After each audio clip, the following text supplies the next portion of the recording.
Cancer, this is your August horoscope. Thanks for joining me. Please support me by subscribing to the channel. This month starts off well because there's a grand trine in water and you as a water sign will benefit from that. It connects your personal sense of self and that you're working on the right things. The desire to explore and to find things that you really enjoy and you can be enthusiastic about. Travel is going to be a big theme and a big desire, and so is romantic relationships. So those are the two things that are going to be strongly on your radar at the beginning of the month. The new moon occurs in Leo on the 2nd of August and it pulls fiery Leo energy into your life. And really, this is very good because it makes you practical. It makes you focused on what action you can take to create more prosperity and finance and abundance in your life. Venus is also in Leo there in your second house. And it shows you that what is it that you love to do? How can you use your own skills, your own God-given talents and abilities to really create prosperity and financial wealth in your life. Look out for information that comes in on the 2nd. It will be really, really valuable. Don't dismiss any ideas that you get on that day. On the 3rd of August, Mars goes into Sagittarius in your 6th house. And again, this is the desire to travel and to really expand and to broaden your horizons and your everyday life. So I think you may be feeling the desire to get out, the desire to change your circumstances and to experience something new. The moon goes into Virgo on the 4th, and it starts to conjunct Venus and Mercury in your 2nd and 3rd houses. So you feel very, very comfortable making financial decisions, communicating what it is you like, what it is you don't like, and what you will engage with. So again, it's a great time to plan a trip. It's a great time to do something nice for yourself or to enroll in a course that will broaden your horizons. Education, travel, anything where you learn something new, either physically or intellectually, will be very, very helpful and positive and beneficial to you. On the 5th of August, Mars starts to conjunct Saturn. Mars is the soldier, it's the planet of war, it's a personal planet, so it's your personal desires, what it is you want and what you're not going to compromise on. Saturn is scrutiny and restriction, and it's about how can I make my life more solid? And again, what am I not going to compromise on, and what's mine, and what do I insist on, and what is right and true and proper. When they come together, it's like you really think you're right. Your opinions are what you truly feel to be correct, and I think you're going to be very intolerant of other people telling you what to do, because you're going to feel totally aligned with your own will. Now, that is in place until the 7th of September. So this is a big theme here in August. Later on in the month, when Mars connects with Neptune, it will be more to do with your intuition. But for the next 10 days, from the 5th of August to the 15th of August, watch out that you will scrutinize things anyway, but really double check things, because you will be willful and you will not compromise, and if you want it, you're going to do it, even if it's a bad idea. So you could put yourself in potentially difficult situations, and try at least to be a little bit open-minded to other people's experiences or even the facts, and that you could potentially not know everything there is to know. On the 6th, Venus goes into Virgo in your 3rd house, and this is quite positive because Venus, Mercury, the North Node, Jupiter and the Moon, they're all in Virgo in your 3rd house. So you do have a point about feeling like you're right, because all of this energy is in your 3rd house of the intellect of communication, and Virgo is about breaking things down and making meaning out of it. So if anyone's going to have the right idea about something, you are, because you can take info and make sense of it in a way that's actually correct and proper. So, okay, you do know it all. Still, it's better sometimes to get a second opinion as well, especially if you're making these huge, outlandish decisions around this time of the month. You know, you work in England, but you suddenly decide that you're going to move your whole household, all your kids to Thailand, and you're going to go work over there. That's a big thing. So don't just say, okay, family, I'm not interested in what any of you have to say. I'm doing it and you're coming with me. Try and, get some more information going there. On the 7th and 8th of August, the moon goes into Libra, and it starts to square Pluto in the 7th house. You will be able to change relationships by the information that you share within that information, within that relationship. So it's important to communicate, it's important to speak and to share your own ideas as well as listen to someone else's ideas. Okay, so these are the 2 days when your own opinions can be transformed most effectively just by listening, and you're more likely to listen to people who you've known for a long time or who are like family. So spend a lot of time with people nearest and dearest to you. On the 9th of August, the moon goes into Scorpio, and it starts to conjunct Black Moon Lilith, also in Scorpio in your 5th house.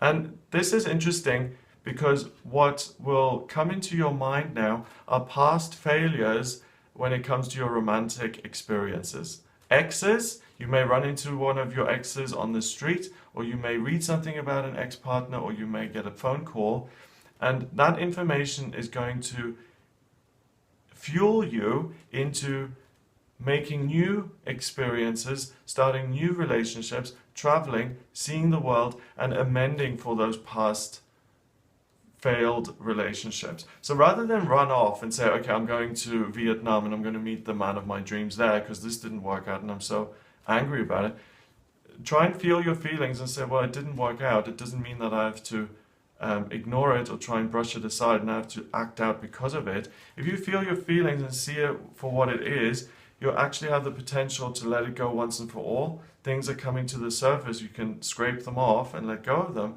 and you don't need to act out and to do something in response to emotional pain that you've got.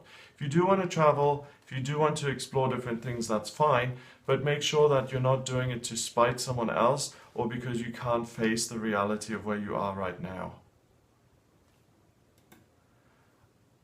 On the 11th, the moon starts to conjunct Mars and Saturn in your 6th house. So again, you feel totally comfortable making decisions, making big decisions. And on this day, I think there will be, and you'll feel very much at ease making decisions about your working life and how you make money. So things have been kind of floating around in your head now for the first 12 days of August. If there are things that you feel very confident now about, your career or the way you make your income, it's safe to make those decisions. And in fact, that's the best area to make decisions for you, Cancer, in August.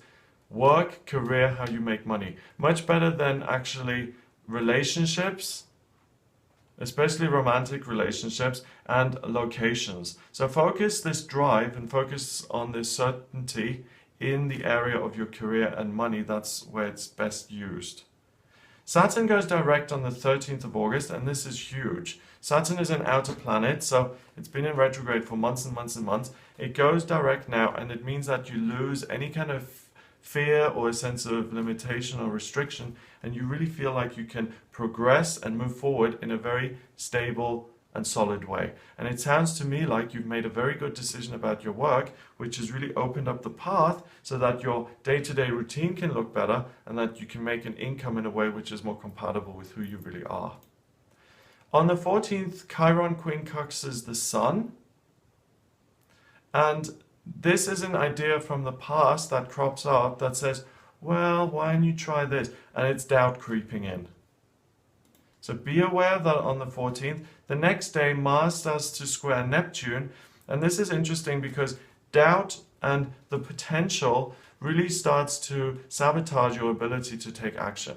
Okay, so what you've done so far is you've really been clear and concise, and this is what I'm doing, and no discussion.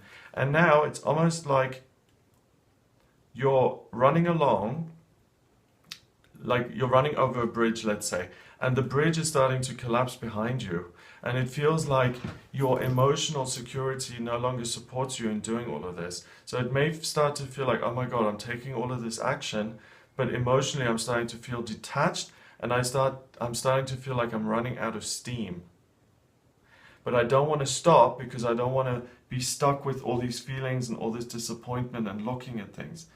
That isn't going to happen. Rather than put your blinders on and just keep running and ignore your feelings, take deliberate time every day now to walk into your feelings deliberately and to feel them and to see what they're trying to communicate. They are not trying to sabotage you. They are trying to inform you in a better way so that you make decisions in a more rounded and complete manner. So spend 20 minutes in the morning meditating and saying, what is it that you want me to know?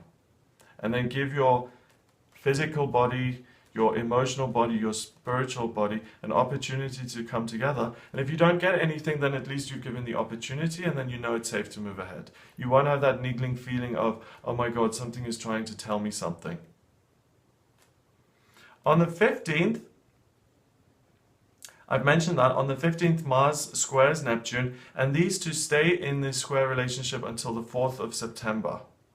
Okay, so this is something that you're going to have to do for 2-3 weeks, and to deliberately listen to your feelings. On the 16th, the moon is now in Capricorn, and that starts to square, what does it square? Uranus, which is in Aries in your 10th house. And this is the best day to make a big decision around your career, around your work. You will feel super energized and you feel very comfortable transforming your working situation for the better.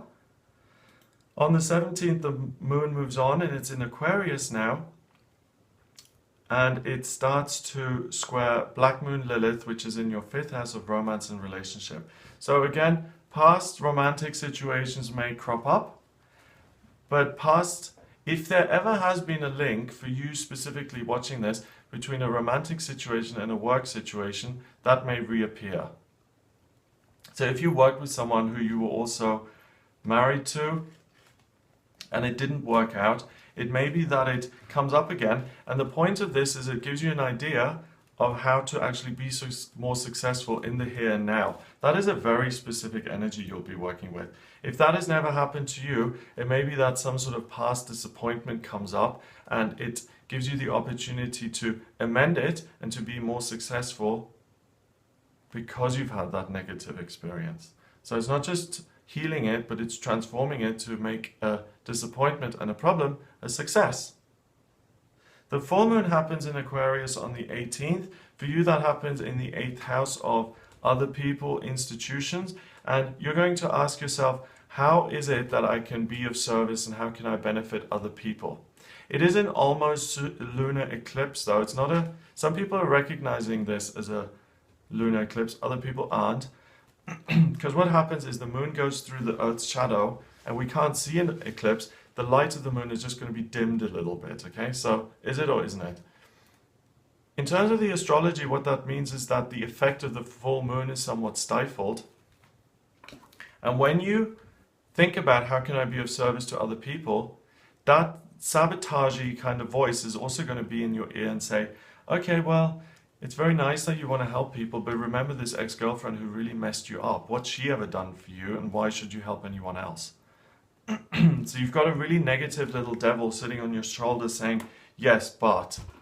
So be aware that he's going to be there and be of service anyway, because when you put good things out there, you get good things back. And with that knowledge, you can just brush that negative voice off your shoulder and be done with it. On the 19th and 20th, the moon joins Neptune and the South Node in Chiron in your 9th house. So this is the best day for you in terms of spiritual exploration, spiritual expansion, meditation, growth, and understanding something outside of yourself. So travel could work as well if you're exposing yourself to new cultures, new ways of looking at things.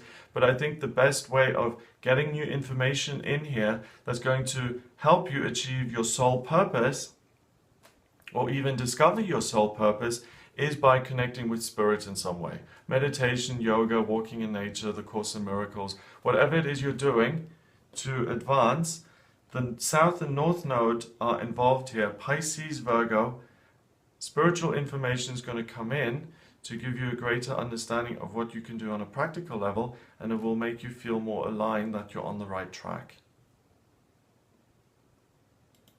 On the 21st, there's a grand trine in fire, and for you personally, again, it has to do with work and how can I really be successful? How can I maximize my work? How can I make the most money, be the most successful, take action while doing something that's really aligned with what I care about, what I believe in, and what my passion is. So for the Cancers who want to be self-employed, this is the best day to decide. It's also the best day to launch a business because all the energy is there. And if you choose this as the birthday for your business, you're always going to have that drive and passion and life purpose quality associated with your new business. On the 22nd, the sun goes into Virgo, and it does that in your 3rd house. Happy birthday, Virgo. And this now is a time you're entering, it represents a shift, and things are less fiery and less public, and you're going to take stock a little bit and slow down a little bit and analyze things a little bit more. Rather than acting and putting things out there, you're going to look at what's already out there and what sense it makes in the here and the now. On the 23rd and the 24th, the moon goes into Taurus, and it sits all by itself kind of in your 11th house of friendships, and it trines Mercury and Jupiter in Virgo in your 3rd. This is the best time of the month for you in terms of your friendships, to spend time with people who are friends, acquaintances, and to do something practical. So if you want to meet, if you want to have a school reunion, or you want to meet up with people you haven't seen in a while, or you want to go to a theme park with your friends, these are the 2 days to do it. On the 25th, there's a Grand Cross. And for you personally, you're going to become somewhat conflicted with this desire to progress spiritually, take action at work, communicate with friends, and to also communicate with spirit, and it's going to feel a bit much. I think the best thing that you can do is communicate with spirit and friends, and if you focus on that, you'll have the easiest and most productive day. On the 26th and 27th, the sun is now in Virgo, and it joins your North Node in Virgo.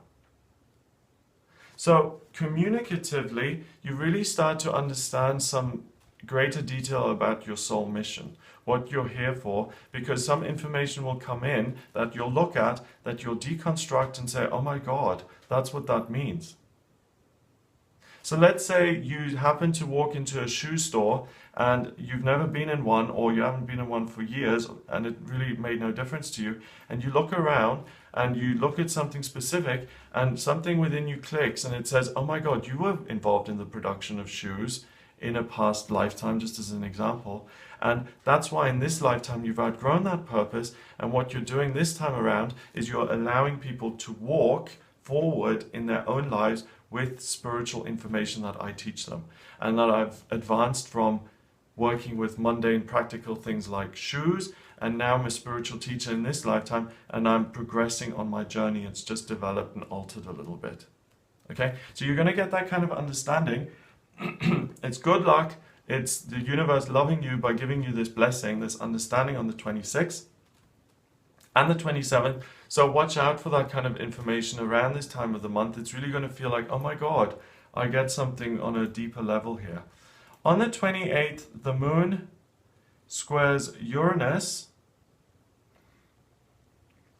and the actions that you're taking in your career now feel very nurturing to you. If it doesn't, something's gone wrong. If you feel very good and calm about what you're doing in your working life on the 28th, you know you're on the right track. And if you feel totally ill at ease or whatever, aggressive or frustrated or bored, then something really has gone wrong and you're not on the right track. So really check in with yourself on the 28th, because if things feel right, you can once and for all say, this is my life purpose, this is what I'm supposed to do. I don't need to engage with that process anymore, which is so freeing. It takes a lot of energy trying to figure out what you're supposed to do with your life. The moon is in Leo on the 29th, and it squares your Scorpio rising. And this is a great day for love and romance, but again, also being able to amend a negative situation with an ex. But watch out for this, because if you reconnect with an ex on this day to heal something or to do something outstanding, it's very likely that the sexual, physical connection will appear and that you come together in that way. The best way to make use of this is to date, or to someone you've got a new relationship with, to get to know them better and to really start to build some passion between the two of you. Because it's a day that's intense and dark and passionate. So whatever you want to apply that to, if you're interested in someone, have dinner, that fire is likely to erupt. The 30th of August, Venus goes into Libra, So things start to become less analytical, and they become a little bit more lighthearted and fun. But also, unfortunately, Mercury goes into retrograde on this day, on the 30th, and it stays in retrograde until the 22nd of September in Virgo. Now, Mercury rules Virgo, so the fact that it goes retrograde in the sign that it rules means that this is going to be a really full-on hardcore Mercury retrograde. And it's in your house of communication, so expect misunderstandings, expect things not to make sense all the time, and for you to double check all your communications, to dot the I's, to cross the T's. Be very clear, because Mercury in retrograde always just makes communication a little bit more difficult. I've made videos on this, so just type in Mercury retrograde Gregory Scott if you want some more information on it, and you'll see.